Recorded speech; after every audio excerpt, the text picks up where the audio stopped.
Hi friends, Jai Bharat, Jai Hindustan. I am Mayank Rajesh and you are watching Info and Study. Friends, in this video we are going to discuss why did Magad Mahajanpada shift its capital again and again. देखिए इस video में हम बात करेंगे कि मगध महाजनपद ने जो 16 महाजनपद हमने देखे थे 6th सेंचुरी बीसी में या आप कहें 6ठी शताब्दी ईसा पूर्व में, उसमें मगध जो था वो स्ट्रॉन्गेस्ट बन के उभर के आया था और इसने अपनी राजधानी को कई बार चेंज किया। सबसे पहले अगर देखें तो राजधानी इसकी राजगृह या गिरिव्रज में थी, जिसे कुशाग्रपुर भी कहते हैं आज। और उसके बाद इसकी राजधानी पाटलिपुत्र बनाई गई, फिर इसकी राजधानी वैशाली बनाई गई और फिर इसको शिफ्ट किया गया पाटलिपुत्र। तो ऐसा क्यों हुआ इसको हम देखेंगे इस वीडियो में। दोस्तों देखिए ये 16 महाजनपद हैं। हाँ, अभी मैं इसके बारे में भी थोड़ा थोड़ा बता दूंगा। और ये मगध डायनेस्टी जो थी मगध महाजनपद की वो थी। अगर हम इसको हटा दें, क्योंकि यहाँ नंद के बाद यहाँ से एक मौर्य साम्राज्य निकल के आएगा, वो एम्पायर निकल के आएगा। हम महाजनपद की अगर बात करेंगे तो नंद डायनेस्टी तक ही बात करेंगे, ठीक है। तो अगर देखें तो सबसे पहले राजधानी जो थी, सारा का मैं रीजन बताऊंगा, ठीक है। सबसे पहले जो कैपिटल थी मगध की, कैपिटल थी सबसे पहले अगर देखें तो ये राजगृह थी, ठीक है, राजगृह थी। उसके बाद इसकी कैपिटल पाटलिपुत्र बनाई जाती है, ठीक है, पाटलिपुत्र शिफ्ट कर दी जाती है। फिर पाटलिपुत्र से इसके कैपिटल को वैशाली किया जाता है, ठीक है, ये वैशाली बनेगा। और फिर वैशाली से दोबारा इसे पाटलिपुत्र बना दिया जाएगा।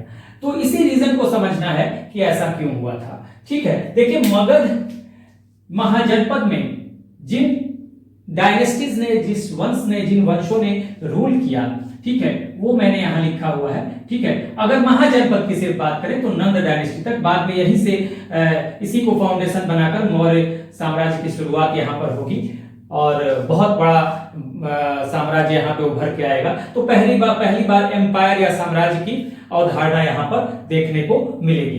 तो इसकी बात को भी मैं नहीं कर रहा, हम बात करेंगे नंद तक की महाजन। हालांकि इसके बाद भी पाटलिपुत्र रहेगा, मौर्य साम्राज्य में भी मगध की राजधानी या मौर्य साम्राज्य की राजधानी, मगध की नहीं, मौर्य साम्राज्य की राजधानी। और मौर्य साम्राज्य बहुत बड़ा था, ठीक है, लगभग साउथ इंडिया को छोड़कर पूरे भारत को वो कंट्रोल कर रहा था, ठीक है। तो इसलिए हम सिर्फ मगध महाजनपद की अगर बात करें तो पहले समझ लीजिए कि यहां जिन वंशों ने शासन किया, तो सबसे पहले बृहदत्त, उसके बाद हर्यक डायनेस्टी, इसे हर्यंका डायनेस्टी भी कहते हैं। और इस हर्यंका डायनेस्टी के जो शासक थे वो बिंबिसार, अजातशत्रु, उदयन को उदयभद्र भी कहा जाता था, अनिरुद्ध, मुंडक और नागदशक, ठीक है। इसे नागदशक को दर्शक भी कहा जाता था, ठीक है। उसके बाद हर्यक या हर्यंका डायनेस्टी के बाद शिशुनाग, ठीक है, शिशुनाग डायनेस्टी, इसमें दो रूलर हुए, शिशुनाग और कालाशोक। कालाशोक को काकवर्ण भी कहा जाता है। और कहां कहा जाता है? दिव्यदान, एक बौद्धिस्ट टेक्स्ट है दिव्यदान में, उसमें कालाशोक को काकवर्ण भी कहा जाता है। उसके बाद नंद डायनेस्टी आएगी, तो नंद डायनेस्टी में यानी नंद वंश में महापद्म नंदिनी, उसके बाद महापद्म नंद और उसके बाद घनानंद, ठीक है। उसके बाद एक साम्राज्य उभर के आएगा यहीं से, इसी को फाउंडेशन बना के मगध महाजनपद को एक साम्राज्य पूरा उभर कर आएगा, जो कि पूरे इस साउथ इंडिया के कुछ भाग को छोड़ दे तो पूरे भारत पे, इवन आज का जो पाकिस्तान है, हाँ, उधर भी ये मौर्य डायनेस्टी आपको दिखाई देगा, ठीक है। तो हम यहां तक की बात करते हैं। अगर हम थोड़ा सा अगर ट्रिक जान लें कि इसको कैसे याद करेंगे, मौर्य तक की बात अगर कर लें, तो देखिए मैंने बताया भी था, इसको समझ लीजिएगा। ये सारा चीज बताऊंगा, रीजन क्यों कैपिटल चेंज हुआ वो मैंने बता दिया, कैसे कैसे चेंज हुआ, क्यों हुआ वो मैं अभी बताऊंगा। देखिए ये आप याद रखिए, व्रीहि शिन्मो, एक वर्ड ही याद रखिए, वृषशिन्मो। मैंने पहले भी जहां महाजनपदों की बात की है मैंने बताया है वृषशिन्मो, मैंने हिंदी में लिखा है। देखिए वृ से वृहदत्त, हाँ, और ह से हर्यक या हर्यंका डायनेस्टी, ठीक है। ह से वृ से वृहद्रथ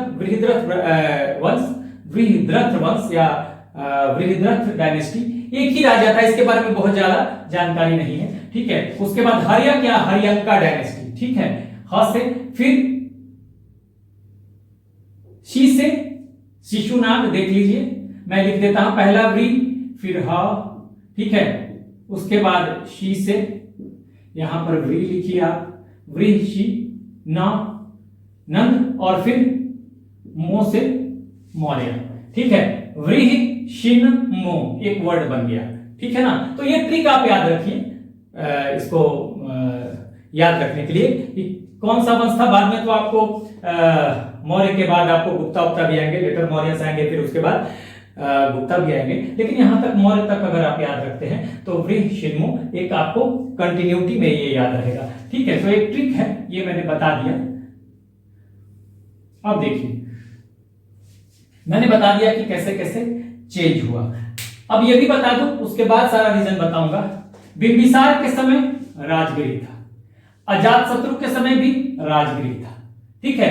उसके बाद जब हर्यक डायनेस्टी की बात कर रहे हैं, उदाइन के समय, उदाइन जो है जिसको उदयभद्र भी कहा जाता है, उदाइन ने पाटलिपुत्र बनाया, ठीक है। इसके पीछे अजातशत्रु था, ठीक है, मैं बताऊंगा। उदाइन ने पाटलिपुत्र बनाया, फिर उसके बाद शिशुनाग डायनेस्टी आती है और शिशुनाग पाटलिपुत्र से वैशाली ले जाएगा, ठीक है। वैशाली कहां पे है, ये वज्जी जो है ना, वज्जी, अभी मैं बताऊंगा सारा चीज।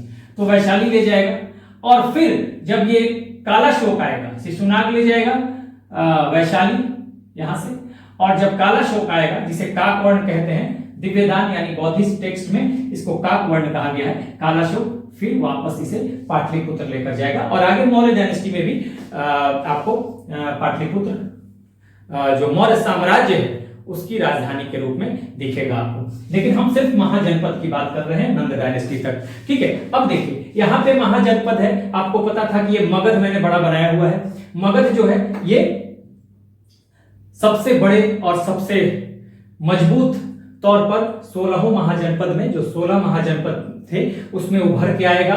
ये देखिए मैं बता रहा हूं, सिर्फ मगध लिखा हुआ है मैंने, यहां पर ये कंबोज और गांधार, ये दोनों पाकिस्तान, ये कंबोज जो है अफगानिस्तान पाकिस्तान को कवर करेगा, ये भी कुछ अफगानिस्तान और पाकिस्तान के क्षेत्र को कवर करेगा। गांधार बेसिकली ये पेशावर जिसे पुरुषपुर भी कहा जाता है, और रावलपिंडी वाले क्षेत्र में, तक्षशिला वाला क्षेत्र जो है वहां पे पड़ेगा गांधार। गांधार के बाद इधर देखिए उत्तर प्रदेश में इधर पांचाल हो गया, जो कि बरेली, बदायूं और फर्रुखाबाद वाला क्षेत्र है।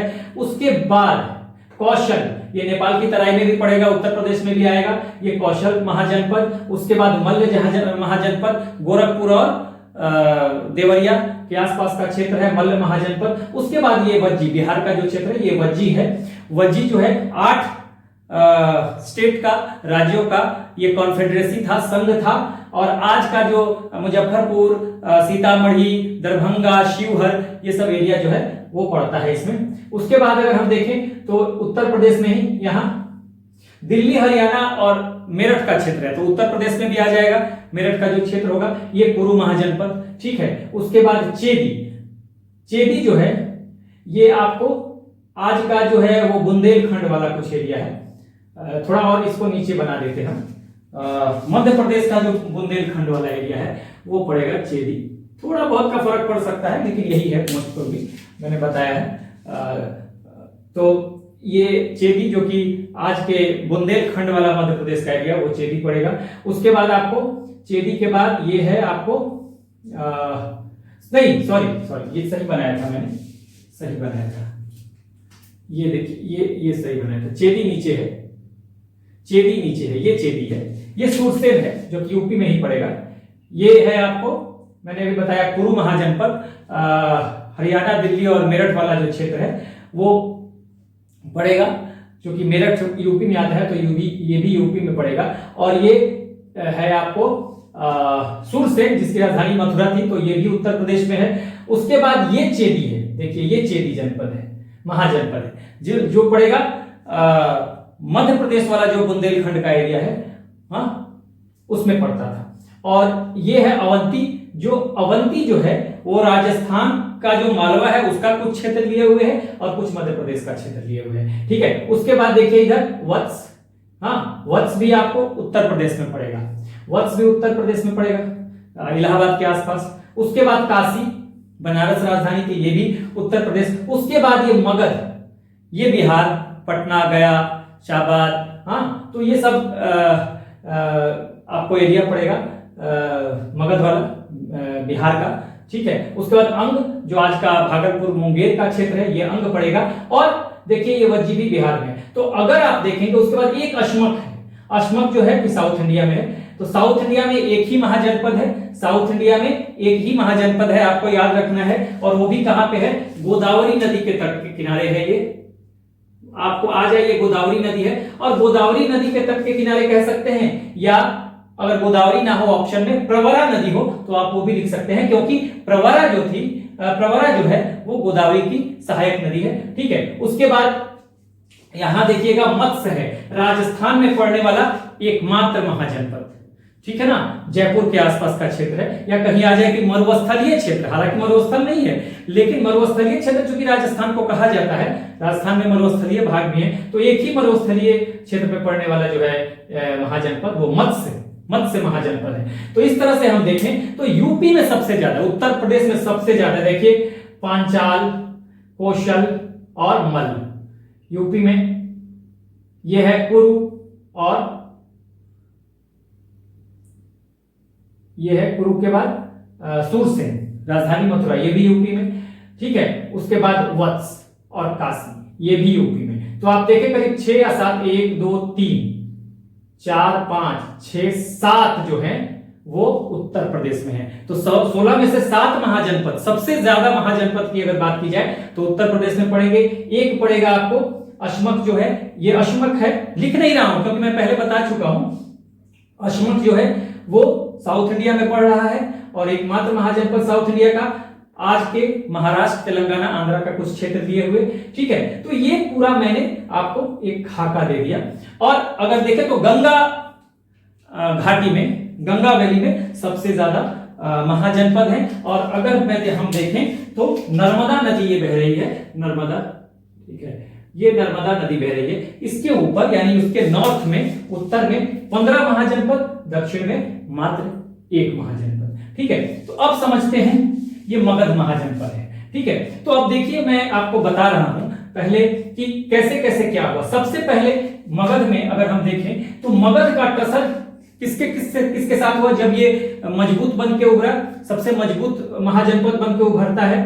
मगध का टसल हुआ कौशल के साथ, मगध का टसल था वत्स के साथ, काशी और अंग के साथ, और अवंती के साथ। इसमें 4 जो सबसे स्ट्रॉन्ग थे वो अवंती, वत्स, कौशल और मगध, ठीक है ना। तो ये आप ने जान लिया, मैंने पहले भी बताया हुआ है। अब समझते हैं, देखिए सबसे पहले बिंबिसार के समय राजगिरी ही राजधानी है। ये बिंबिसार हर्यक डायनेस्टी में, ये बिंबिसार जब आएगा तो बिंबिसार के समय राजगिरी है, ठीक है। बिंबिसार के समय ये राजगिरी है, ये बिंबिसार के समय। बिंबिसार फाउंडर था, संस्थापक था किसका, हर्यक डायनेस्टी का।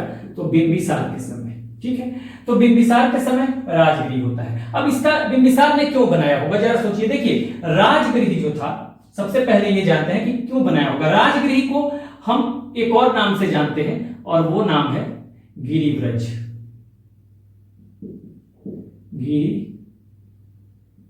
गिरिव्रज, शायद मैं हिंदी में लिखूंगा अगर,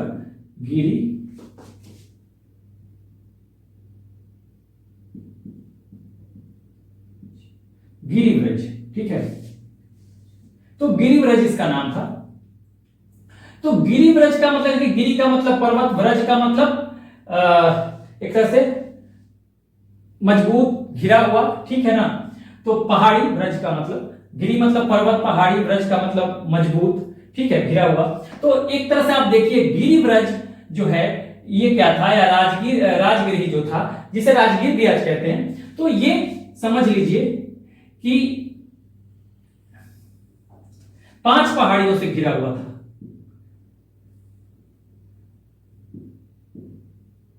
ये 5 पहाड़ियों से घिरा हुआ है, ठीक है। अब 5 पहाड़ियों से घिरा हुआ है तो इसको नेचुरल सिक्योरिटी मिली हुई है ज्योग्राफी के हिसाब से, और प्लस जो गैप बचा है इसको वॉल से भर दिया गया है, ठीक है, स्टोन वॉल से या स्टोन से इसको भर दिया गया, जिससे और स्ट्रांग हो गया। और उस समय कोई तोप जैसी व्यवस्था नहीं थी, कैनन जैसी कि इसको उड़ा दिया जाए, ठीक है। तो इसलिए सिक्योरिटी पर्पस से बहुत अच्छा था। हाँ, बहुत अमेज समझ लीजिए, हाँ, जिसको कि भेदा ना जा सके। तो इस वजह से बिंबिसार ने इसे बना लिया था। लेकिन चूंकि बिंबिसार पहला राजा था और बाद के जो शासक आए, जो रूलर्स आए, उन्होंने अपने अपने हिसाब से देखा होगा, क्योंकि परिस्थितियां बदली होंगी, ठीक है, परिस्थितियां बदली होंगी, उसके अनुसार उनको चेंज करना है। तो 5 पहाड़ियों से घिरा हुआ था और इस वजह से बिंबिसार ने बनाया था। देखिए एक चीज और इसमें नोट कर लीजिए, कई बार एग्जाम में आता है कि गिरिब्रज या राजगिरी को किस नाम से पहचाना जाता है, तो कुशाग्रपुर। मैं हिंदी में ही लिख रहा हूं, कुशाग्रपुर अगर आ जाए, कुशाग्रपुर, तो आप कहेंगे कि किसका नाम है, राजगिरी का या गिरिब्रज का, और ये राजधानी किसकी थी, बिंबिसार की, ठीक है। इतना आप समझ गए। अब आ जाइए आगे बढ़ते हैं, इसको मैं मिटा रहा हूं, ठीक है। अब आगे समझते हैं। देखिए राजगिरी जो है ये कैपिटल है बिंबिसार के समय भी, ठीक है, बिंबिसार मैंने लिखा। और अजात शत्रु के समय भी राजगिरी या गिरिब्रज या कुशाग्रपुर ही रहेगा। लेकिन एक बात हुई है, पाटलिपुत्र की राजधानी तो शिफ्ट की है यहां से, राजगिरी से उदयन यानी उदयभद्र ने, अजात शत्रु के बेटे ने। लेकिन इसके पीछे की कहानी आप समझिए कि पाटलिपुत्र के इंपॉर्टेंस को एक राजधानी के तौर पर समझा था अजात शत्रु ने। अब देखिए क्यों, क्या हुआ था यहां पर, जो देखिए समझिएगा कि पाटलिपुत्र, मान लीजिए मैं यहां पर बना रहा हूं कि पाटलिपुत्र या पटना जिसे कहते हैं, ये मान लीजिए पाटलिपुत्र है या पटना है, तो ये जो है कहा जाता था, एक तो मगध के सेंटर में है, ठीक है, मगध के सेंटर में था ये, ठीक है, बिल्कुल बीच में पड़ता था मगध महाजनपद के, ठीक है। और उसके बाद क्या हुआ, ये पी, यहां जो है ये कॉन्फ्लुएंस गंगा, सोन और गंडक के कॉन्फ्लुएंस पे ये पड़ता था, गंगा, सोन और गंडक। इस तरह से अगर देखें तो इसके संगम पे पाटलिपुत्र है। गंगा, आप सोन और गंगा इधर रख दीजिए, इधर सोन रख दीजिए, सोन, गंगा और गंडक,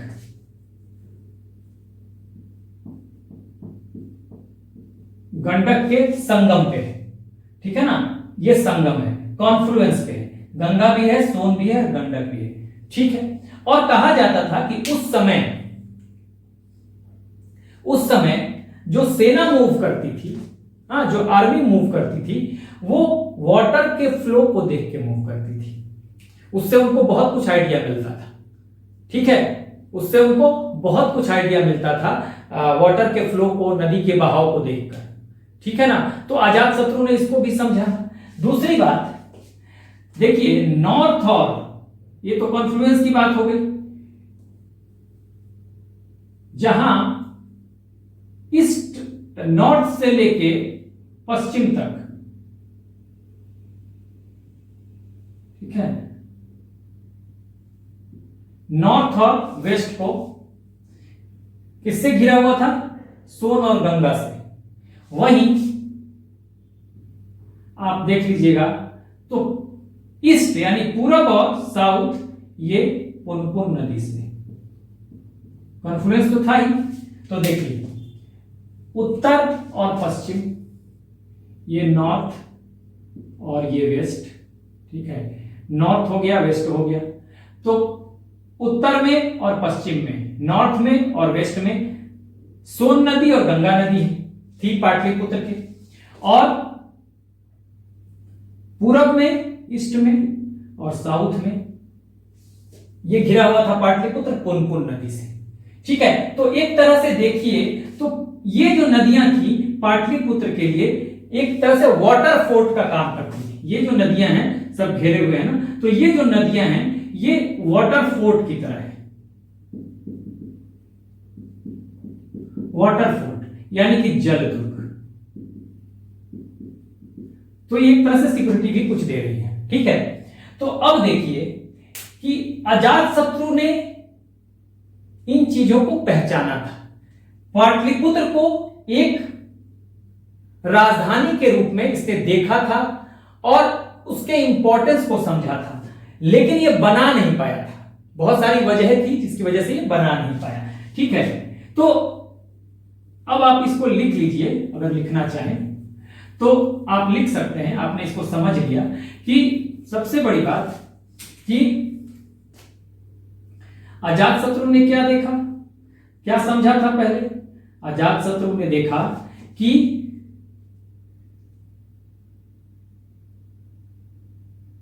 मैंने बताया अभी पाटलिपुत्र क्या था, पाटलिपुत्र को एक वाटर फोर्ट की तरह देखा इसने,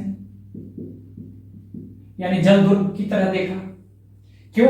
क्योंकि मैंने अभी बता दिया नॉर्थ और वेस्ट, उत्तर और पश्चिम से पाटलिपुत्र को या पटना को कौन सी नदियां घेरे हुई हैं, सोन और गंगा, और पूरब से और दक्षिण से यानी ईस्ट से और साउथ से पुनपुन नदी। तो ये वाटर फोर्ट का काम कर रहा है।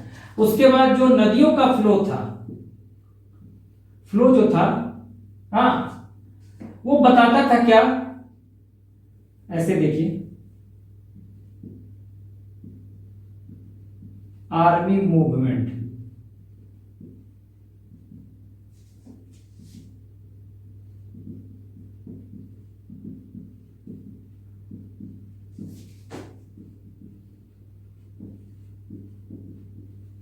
आर्मी का मूवमेंट था। ठीक है ना। और पाटलिपुत्र जो था, पाटलिपुत्र में दो बातें थी, ऐसे लिख दीजिए, एक तो ये वाटर फोर्ट है और दूसरा, एक वाटर फोर्ट है, दूसरा क्या है, सेंटर में है इसका जो, एक तो वाटर फोर्ट है। फिर यही लिख लीजिए पाटलिपुत्र का जो लोकेशन था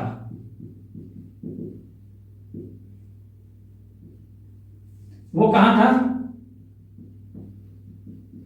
at the centre of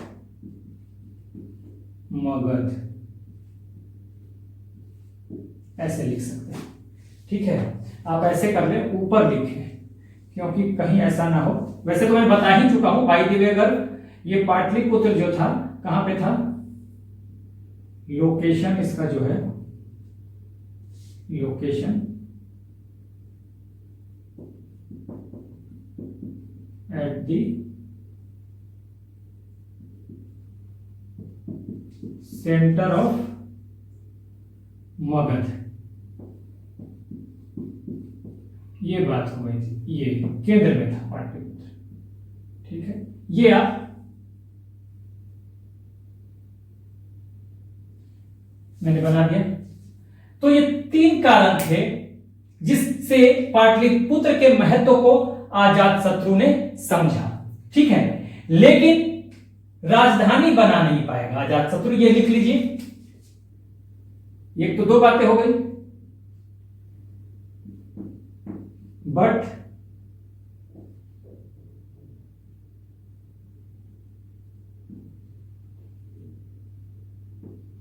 couldn't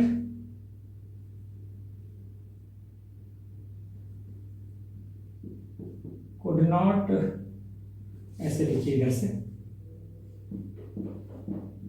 but could not make Pataliputra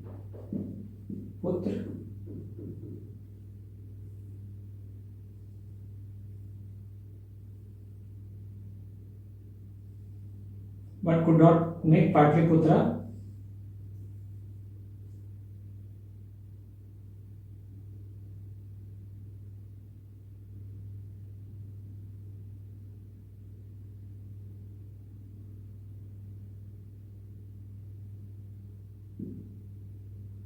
the capital of, देखिए अब यहां पे मैंने लिख दिया अजात शत्रु इंपॉर्टेंस को समझेगा। किस वजह से इंपॉर्टेंस को समझेगा, ये कारण थे, ये नोट डाउन कर लीजिएगा। लेकिन ये बना नहीं पाएगा, but couldn't make Pataliputra the capital of Magadh, ये बना नहीं पाएगा। तो अजात शत्रु महत्व को समझेगा और बनाएगा कौन, देखिए शिफ्ट कौन करेगा, शिफ्ट करेगा इसका बेटा उदयन, उदयन शिफ्ट करेगा या उदयभद्र।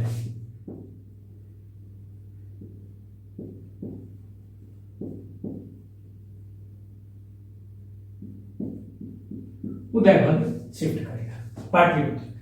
तो आपको ध्यान में रखना है कि बिंबिसार और अजातशत्रु के समय राजगृह या गिरिब्रज या उसे कुशाग्रपुर कहते थे, वो राजधानी थी मगध की। हाँ, लेकिन अजातशत्रु ने पाटलिपुत्र के महत्व को समझ लिया था। उस महत्व को समझने का कारण क्या था, ये था। लेकिन अजातशत्रु किन्हीं कारणों से बना नहीं पाया। सवाल आता है कि पाटलिपुत्र के महत्व को किसने समझा। देखिए मैं बता रहा हूं, एग्जामिनेशन में ऐसा आता है कि अगर महत्व को समझा राजधानी के तौर पर, उसके महत्व को किसने समझा, तो आपका आंसर होगा अजातशत्रु। लेकिन कैपिटल बनाया किसने पाटलिपुत्र को, तो उदयन ने या उदयभद्र ने। यह आपको ध्यान देना होगा। अब ये मैं मिटा रहा हूं, ये सारे पॉइंट्स को आप याद रखेंगे, ठीक है ना। उदयन के समय पाटलिपुत्र होता है, ये शिफ्ट करता है, और राजगीर रहता है बिंबिसार और अजातशत्रु के समय। समझता कौन है इंपॉर्टेंस को, तो अजातशत्रु समझता है लेकिन बना नहीं पाता है। इसे मैं मिटाता हूं और फिर हम देखते हैं आगे कि फिर वैशाली क्यों हो जाएगा। अब इसको समझिएगा, ये बहुत समझने वाली बात है।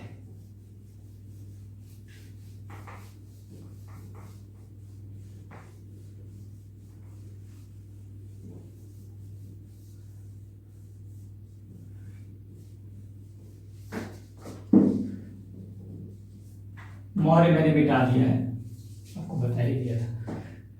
देखिए क्योंकि महाजनपद का गंध तक ही होगा। तो अब देखिए, अब पाटलिपुत्र से वैशाली शिफ्ट करेगा। अब हम आ जाते हैं, देखिए वैशाली कौन शिफ्ट करेगा, ये शिशुनाग करेगा। हाँ, शिशुनाग करेगा। क्यों करेगा, देखिए आगे तो यही रहेगा। उदयन के बाद अनिरुद्ध, मुंडक और नागदशक जो हैं ये शासक बनते हैं, लेकिन ये कोई बहुत योग्य शासक नहीं है। हाँ, नागदशक या दर्शक है, इसको मार देगा कौन, शिशुनाग, और फिर मगध की गद्दी पर बैठ जाएगा। तो शिशुनाग डायनेस्टी की स्थापना हो जाएगी। और शिशुनाग क्या करेगा कि देखिए पहले समझिए, शिशुनाग ही ले जाता है वैशाली। अब इसका कारण क्या था समझिएगा। अब यहां से मैं उठाता हूं, क्या क्या चीजें उठाता हूं, मैं उठा लेता हूं वत्स, काशी, मगध और अंग। समझिएगा इसको, और अवंती। देखिए ये है, समझिएगा, ये है मगध। थोड़ा नीचे देता हूं मैं ताकि, ये है मगध, ये उठा लिया मैंने मगध, ठीक है। उसके बाद ये छोटा मैंने ले लिया काशी, ठीक है, ये काशी के से हो गया। उसके बाद मैंने ले लिया यहां पे देखिए काशी के बाद ये सॉरी गलत ले लिया मैंने, यहां देखिएगा ये है वत्स। सबसे पहले वत्स लेते हैं, वत्स। उसके बाद लेंगे हम कौन सा, वत्स के बाद लेंगे हम काशी, ठीक है, ये हमने ले लिया काशी। थोड़ा छोटा ही बनाते हैं काशी को, क्या लिखते हैं। उसके बाद हम लेते हैं ये मगध, ठीक है, मगध। उसके बाद हम लेते हैं ये अंग, ठीक है, लगभग वही मैं ले रहा हूं। देखिए वत्स, काशी, उसके बाद मगध, फिर अंग, लगभग वही है। यहां पर है कौशल,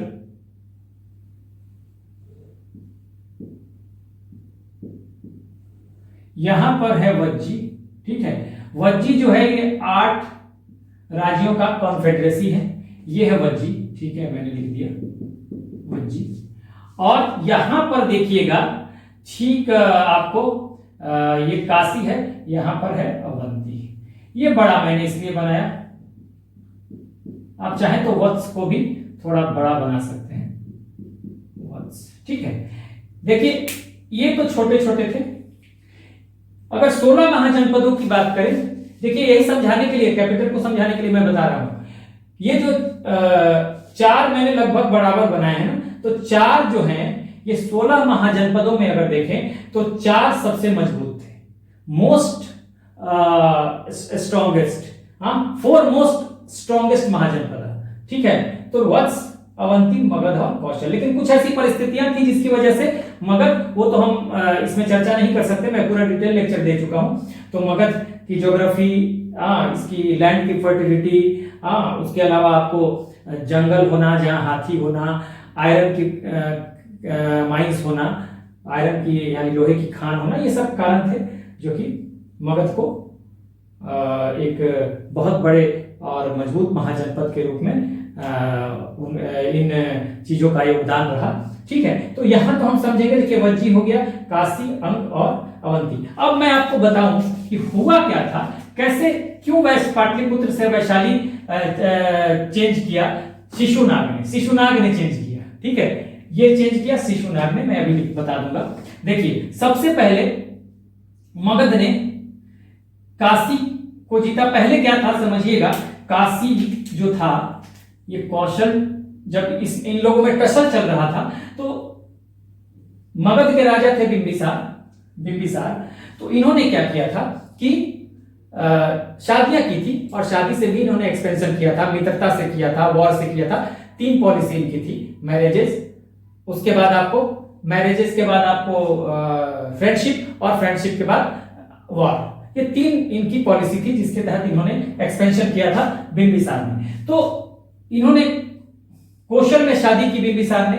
किससे शादी की वो यहां नहीं बता रहा हूं, महाकौशला थी, मैंने बता दिया। चलिए, महाकौशला यहाँ की जैसे यहाँ के राजा प्रसेनजीत थे, उनकी बहन से। तो जब पहले क्या था कि कौशल और के अंडर में ही था काशी, ठीक है। लेकिन जब मगध में बिंबिसार की शादी होती है तो ये काशी जो है इनको मिल जाता है, ठीक है, काशी इनको मिल जाता है। और काशी मिलने के बाद ये जो मजबूत जो महाजनपद हैं, इन तीनों को अपने फेवर में लेकर अंग पे अटैक करते हैं और अंग को मिला लेते हैं। तो अब बिंबिसार के समय काशी और अंग जो है मगध का हिस्सा बन जाता है एक्सपेंशन में, ठीक है। ये मैं उसी रीजन पे पहुंचूंगा कैसे वैशाली हुआ, ठीक है। उसके बाद आप देखेंगे कि अजातशत्रु के समय, अजातशत्रु जैसे ही अपने फादर की हत्या करेगा, मैंने बताया कि अजातशत्रु ने बिंबिसार की हत्या कर दी और गद्दी हथिया ली, तो उस समय फिर कौशल से इनका रिश्ता टूट जाएगा, ठीक है। बिंबिसार ने यहां भी शादी की थी, इन सबको फेवर में ले लिया था। यहां भी यहाँ के वो दामाद थे, यहाँ के बहनोई थे, ठीक है। तो यहाँ के सन इन लॉ और यहाँ के ब्रदर इन लॉ, ठीक है। तो इन सबका सपोर्ट मिल गया अंग पर जब इन्होंने अटैक किया। लेकिन जैसे ही अजातशत्रु हत्या करता है तो फिर कौशल से संबंध बिगड़ जाएंगे और काशी छीन जाएगा और काशी फिर कौशल के पास चला जाएगा, ठीक है। अब अजातशत्रु क्या करेगा, फिर अटैक करेगा कौशल पे अटैक करके फिर अजातशत्रु क्या करेगा, कौशल पे अटैक करेगा और इस अटैक में अजातशत्रु की जीत हो जाती है। उसके बाद यहाँ के जो राजा है प्रसेनजीत, उनकी शादी, उनके बेटी की शादी हो जाती है, डॉटर की शादी वाजिरा थी अजातशत्रु से। उसके बाद फिर काशी मिल जाएगा इसको, मगध को, फिर मगध के पास आ गया काशी, ठीक है। अब फाइनली अजातशत्रु के समय मगध को मिल गया काशी और अंग। उसके बाद क्या होता है कि अजातशत्रु ही कुछ ऐसे कारण हो जाते हैं, डिटेल कारण में मैं नहीं जाऊंगा, हाँ, कौशल जो है कौशल में कोई वारिस नहीं रहता, ठीक है, क्योंकि प्रसेनजीत का जो बेटा है विडम्बू वो मर जाता है, ठीक है, पानी में डूब के, राप्ती नदी है, अक्षरावती नदी, उसमें डूब के मर जाता है, और उसके कारण मैंने बताए हुए हैं डिटेल लेक्चर में, ठीक है। तो वो क्या होगा कि यहाँ कोई जब वारिस नहीं रह जाएगा तो अजातशत्रु सबसे पहले कौशल के पहले वज्जी संघ में क्या करेगा, वज्जी संघ में फूट डाल के अजातशत्रु वज्जी को खुद में मिलाएगा, ठीक है, फूट डाल के इसके अजातशत्रु के एक विशेष सलाहकार थे वत्सकार, उनकी मदद से वज्जी संघ, चूंकि 8 राज्यों का संघ है, यहां फूट डलवाएगा, कमजोर करेगा और मिला लेगा फिर जीत के। उसके बाद यहां पे कोई वारिस नहीं रह जाएगा तो कौशल भी मिला लिया, यानी कि अब अजातशत्रु ने क्या किया, पहले जो काशी चला गया था वो काशी भी ले आया, अंग पहले से था ही बिंबिसार के समय से, वज्जी और कौशल को भी इसने मिला लिया। अब रह गया वत्स और अवंती, तो वत्स और अवंती को कौन मिलाएगा, वत्स और अवंती को मिलाएगा शिशुनाग, ठीक है, ये शिशुनाग जो है वत्स और अवंती को मगध साम्राज्य में मिला लेगा। अब इसका पूरा एक्सपेंशन हो गया मगध का। अब देखिए कैसे वैशाली गया, हुआ क्या कि जब शिशुनाग इधर वत्स और अवंती को जीतने में व्यस्त था तो ये वज्जी संघ जो है, वज्जी संघ, तो वज्जी संघ जो है यहां पर कुछ एंटी मगध एक्टिविटीज चल रही थी, मगध के खिलाफ यहां पर वज्जी में कुछ संघर्ष, कुछ षड्यंत्र चल रहा था, कॉन्स्पिरेसी चल रही थी, जिसको शिशुनाग ने भांप लिया। अब शिशुनाग ने जब भांपा तो क्या किया, इसको लगा कि बेटर है कि यहां जो कैपिटल है, कौन सी, वज्जी की कैपिटल थी लिच्छवी, वज्जी की कैपिटल थी वैशाली, ठीक है, तो इसमें लिच्छवी राजघराना भी था और भी राजघराने थे, तो लिच्छवी की कैपिटल भी वैशाली थी और पूरे वज्जी की मानी जाती है कि वैशाली थी। तो उसने सोचा कि अगर मैं यहां जो कॉन्स्पिरेसी चल रहा है मगध के खिलाफ, यहां चल रहा है कॉन्स्पिरेसी षड्यंत्र, तो यहीं पे वैशाली बना देते हैं ताकि इस ये जो एंटी मगध एक्टिविटी चल रही है तो इसको रोक दिया जाए यहीं पे। तो इसलिए इसने क्या किया कि अजातशत्रु ने अब जो कैपिटल है यहां जो वैशाली है इसको बना दिया, ठीक है, वैशाली है इसको बना दिया। तो कहा जाता है कि यहां पे किसने बनाया, ये वैशाली बनाया शिशुनाग ने, देखिए शिशुनाग, यहीं पे मैं कर देता हूं ऐसे, शिशुनाग ने वैशाली बनाया, शिशुनाग के समय वैशाली बना, ठीक है। अब आपने कारण समझ लिया कि यहां पे एंटी मगध एक्टिविटीज चल रही थी तो शिशुनाग ने कर दिया। यह भी कहा जाता है कि इसने शिफ्ट नहीं किया, एडिशनल कैपिटल बना दिया, एक और अतिरिक्त कैपिटल, तो चाहे जो भी हो वैशाली आया था कैपिटल, ठीक है, शिशुनाग ने वैशाली में कैपिटल बनाया था, हो सकता है अतिरिक्त हो सकता है अतिरिक्त ना हो, लेकिन कई किताबों में दिया है कि एडिशनल, कई किताबों में कहा गया है कि चेंज कर दिया, तो चाहे जो भी रीजन हो वैशाली चेंज हुआ था, और वैशाली चेंज किसने किया था, शिशुनाग ने, मैंने बता दिया। अब देखिए, अब कालाशोक, कालाशोक इसके बाद बनता है शासक मगध का, और वहां पे क्या होगा, कालाशोक का एक और नाम मैंने बताया दिव्यदान, जो कि बौद्धिस्ट टेक्स्ट है, बौद्धिक ग्रंथ है, उसमें दिव्यदान में कालाशोक का एक और नाम है जिसका नाम जो कहा गया है काकवर्ण। काकवर्ण याद रखिएगा, कहां पे है कालाशोक का नाम काकवर्ण, दिव्यदान में। कहां पे है कालाशोक का नाम काकवर्ण, दिव्यदान में। कहां पे है कालाशोक का नाम काकवर्ण, दिव्यदान में। और दिव्यदान क्या है, एक बौद्ध ग्रंथ है, बुद्धिस्ट टेक्स्ट है, ठीक है, तो ये आप ध्यान रखिएगा। अब होगा क्या कि फिर जब यहां स्थितियां संभल जाएंगी, वज्जी की स्थिति संभाल ली जाएगी, तो फिर चूंकि पाटलिपुत्र सेंटर में था ही, मैंने बताया था कि सेंटर में था, और अजातशत्रु ने क्यों बनाया था, एक वाटर फोर्ट था, तो निश्चित तौर पे ये सबसे उचित कैपिटल था अगर देखा जाए तो इस चीज को भांपते हुए जब वज्जी संघ में जो एंटी मगध एक्टिविटीज है वो एंड कर जाती है, तो फिर कालाशोक जो है, कालाशोक फिर इसे पाटलिपुत्र ले आता है दोबारा, ठीक है, कालाशोक पाटलिपुत्र ले आता है, ठीक है।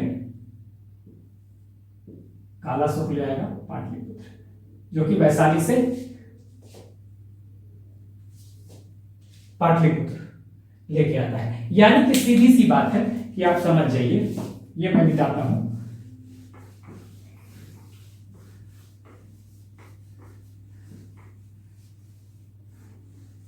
इसको ऐसे लिखिए,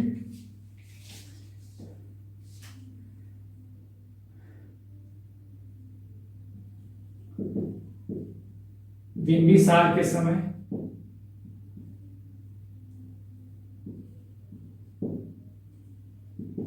राजगृह या गिरिव्रज या कुशाग्रपुर। गिरिव्रज का मतलब पहाड़ियों से, मजबूत पहाड़ियों से घिरा हुआ, ठीक है, 5 पहाड़ियों से घिरा हुआ था। अजात शत्रु के समय यही राजगृह। लेकिन पाटलिपुत्र के इंपॉर्टेंस को समझ लिया था राजधानी के तौर पे इसने। ये सवाल आएगा कि पाटलिपुत्र के इंपॉर्टेंस को, महत्व को किसने समझा राजधानी के तौर पे, तो आपका आंसर अजात शत्रु ही होगा, ठीक है। लेकिन उदयन ने बनाया, या उदयभद्र ने, उदयन ने बनाया कहां पे, पाटलिपुत्र, पाटलिपुत्र में, ठीक है। अब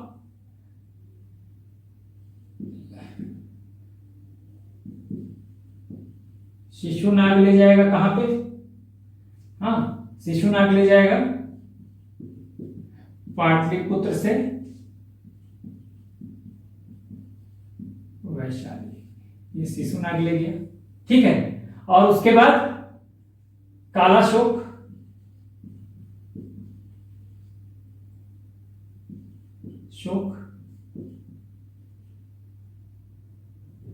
कालाशोक अगर देखें तो क्या करेगा, यहां पे मैंने लिखा पाटलिपुत्र, यहां पे मैंने लिखा वैशाली, ठीक है। कालाशोक फिर ले आएगा वापस, ठीक है, पाटलिपुत्र। तो ये आपको ध्यान रखना है, ये मैंने पूरा डिटेल बता दिया। अब इसमें आपके ऑब्जेक्टिव भी बनेंगे। ये ऑब्जेक्टिव क्या बनेगा कि सबसे पहले पाटलिपुत्र के महत्व को किसने समझा, तो अजातशत्रु ने, एक ऑब्जेक्टिव हो गया, ठीक है। लेकिन कैपिटल बनाया किसने अगर आता है, तो उदयन ने पाटलिपुत्र को।